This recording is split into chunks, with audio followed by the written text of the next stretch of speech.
టీచర్ల సమస్యలపై చట్టసభల్లో పోరాడేందుకు బీజేపీ నుండి కరీంనగర్, ఆదిలాబాద్, నిజామాబాద్, మెదక్ టీచర్ ఎమ్మెల్సీ అభ్యర్థిగా బరిలో దిగుతున్న విద్యావేత్త మల్కా కొమరయ్య గారిని ఆశీర్వదించి మొదటి ప్రాధాన్యత ఓటు వేసి గెలిపించండి.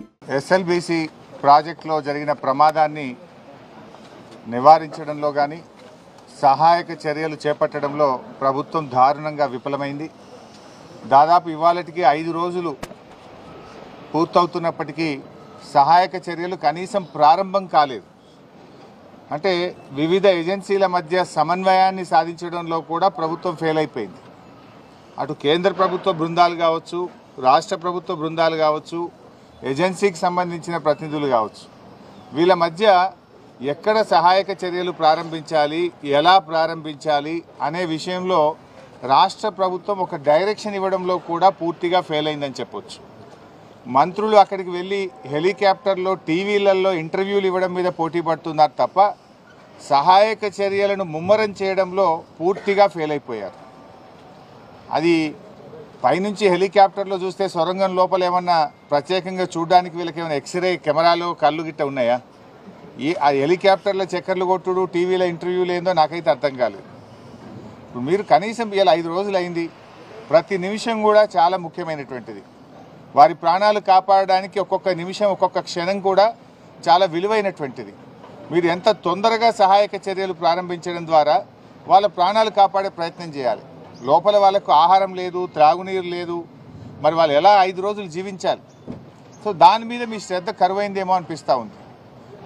అసలు ఇప్పటి వరకు సహాయక చర్యల ప్రారంభమే కాలేదు. మక్కు తీయడం కానీ, ఆ టన్నల్ బోరింగ్ మిషన్ను తొలగించాలా, అది అడ్డంగా ఉన్నటువంటి పార్ట్స్ తొలగించాలా, ఆ మక్కుని ఎలా బయటకు తీయాలి, ఆ మక్కు తీస్తే మళ్ళీ తిరిగి పైనుంచి కొలాప్స్ అవుతుందా, ఒక అంచనాకు రాలేకపోతున్నారు, ఒక అవగాహనకు రాలేకపోతున్నారు.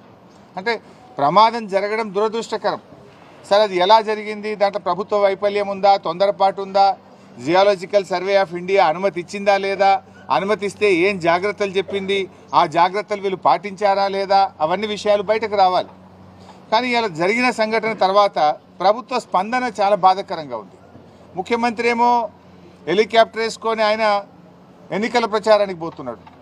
ఇక 8 మంది ప్రాణాలు ముఖ్యమా, ఎన్నికల ప్రచారం ముఖ్యమా రేవంత్ రెడ్డి గారికి? కనీసం ముఖ్యమంత్రి అక్కడికి వెళ్ళి ఆ సహాయక చర్యల్ని ముమ్మరం చేయడంలో కానీ, ఒక డైరెక్షన్ ఇవ్వడంలో కూడా అటు ముఖ్యమంత్రి గారు, ఇటు నీటిపారుదల శాఖ మంత్రి కూడా పూర్తిగా ఫెయిల్ అయిపోయారు. మేము బీఆర్ఎస్ పార్టీ తరఫున సహాయక చర్యల్లో ఇబ్బంది కలగొద్దు, ప్రభుత్వానికి సహకరించాలి, సంయమనం పాటించాలని చెప్పి గత 4-5 రోజులుగా మేము వెయిట్ చేశాం. కానీ బాధ కలిగే అంశం ఏంటంటే ఇప్పటి వరకు ఒక్క అడుగు ముందుకు బల్లే. There is no direction. దాదాపు 10 ఏజెన్సీలు ఉన్నారు. ఈ ఒక్కొక్కరు వెళ్తున్నారు, ఒకరొక మాట చెప్తున్నారు, ఒకరొక మాట చెప్తున్నారు. మేము మీడియాలో చూసిందో, పత్రికల్లో చూసింది చెప్తున్నా నేను. బీహార్ నుంచి ర్యాట్ వాళ్ళు వచ్చారన్నారు, ఎన్డీఆర్ఎఫ్ వచ్చిందని చెప్పినారు, లేకపోతే వేరియస్ టీమ్స్ వచ్చినాయి, నేవీ నుంచి వచ్చిందన్నారు, లేదా కాశ్మీర్ నుంచి ఏదో టీం వచ్చిందన్నారు, ఛత్తీస్గఢ్ నుంచి టీం వచ్చిందన్నారు, మన సింగరేణి నుంచి ఒక టీం వచ్చిందన్నారు. What is the direction? అది ఎవరు ఇవ్వాలి? గవర్నమెంట్ ఇవ్వాలి. అందరి మాటలు విని ఒక స్పష్టంగా ఒక లైన్ ఆఫ్ యాక్షన్ ఇచ్చి దాన్ని వేగవంతంగా చేసి వాళ్ళని బయటకు తీసుకొచ్చే ప్రయత్నం చేయాలి. అందులో పూర్తిగా ఫెయిల్ అయిపోయింది గవర్నమెంట్.